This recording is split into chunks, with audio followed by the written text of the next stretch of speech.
Assalamu alaikum to viewers of MTA. We are holding a panel discussion today, and the theme of the panel, the discussion is the purpose of life, and we have some eminent panelists for this discussion. If I may introduce them. On my right is Atal Mujib Rashid Sahib, Imam of the London Mosque, and I hope that introduction is enough. There are many introductions which one can give. And on my far left we have Dr. Sabur Ghori, who is Consultant General Surgeon at Salisbury District Hospital. And on my near left we have Dr. Shakil Ahmed, who is Consultant in Neuropsychiatry in a London hospital. The question, as I said, is the purpose of life. There are many angles to this. For example, some people say, especially in the West, that there is no meaning to life and that we simply exist for the sake of existing. So it is from this angle that we will be taking this question.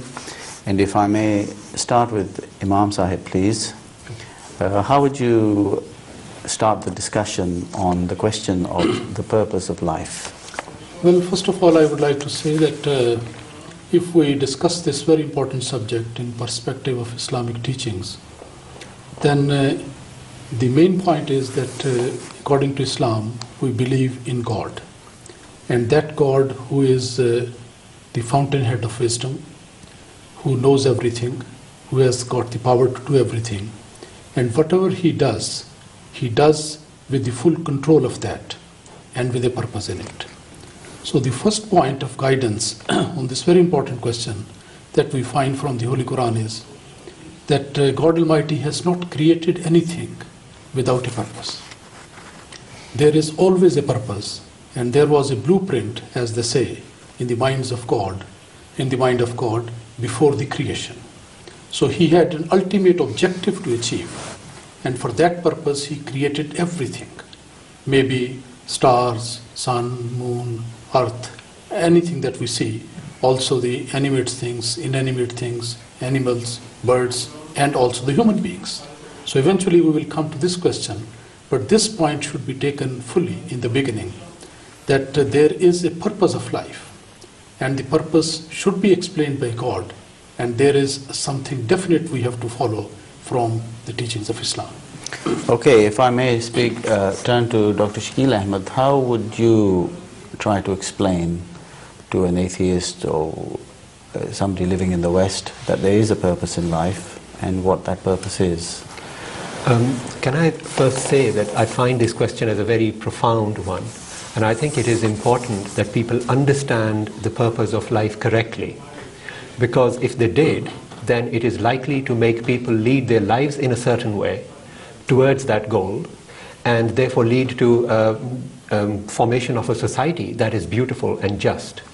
And in that sense, I think that we need to use some criteria to establish the purpose of life that are universally acceptable and that are authentic and reliable. And Dr. Sabur, would you...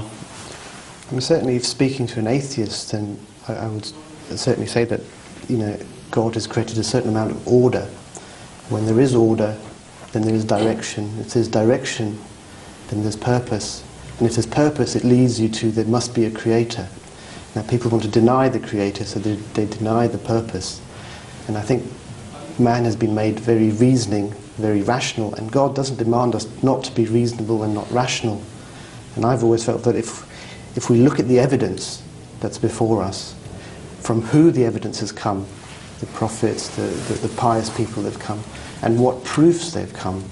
And this is not just religious, this is scientific, anthropological, geographical. We can talk about each of these in their own domains to the scientists. There's ample proof in each of these given time that we can define a purpose.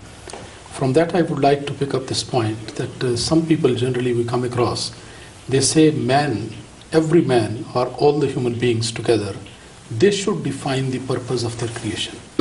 But that point is something very important to understand in the very beginning. And the promised Messiah, the founder of the Ahmadiyya Muslim community, has expressed this point fully well. He says that it's totally wrong for anybody to say that man who has been created should be defining the purpose of his own creation. It is not the right way. Right. That the created one should be speaking out that I have been created for this purpose. As a matter of fact, logically speaking, the one who is the creator, he should tell us for what a certain thing has been created. Just like I gave this example, there is a table in front of us. Now it is not for the table, if it can speak, to say, I have been created to be put into the empty studio. Not like this. But the carpenter has to tell what is the objective of this creation, what for he is creating a certain thing. So again we have to turn to God Almighty, who is the creator. What for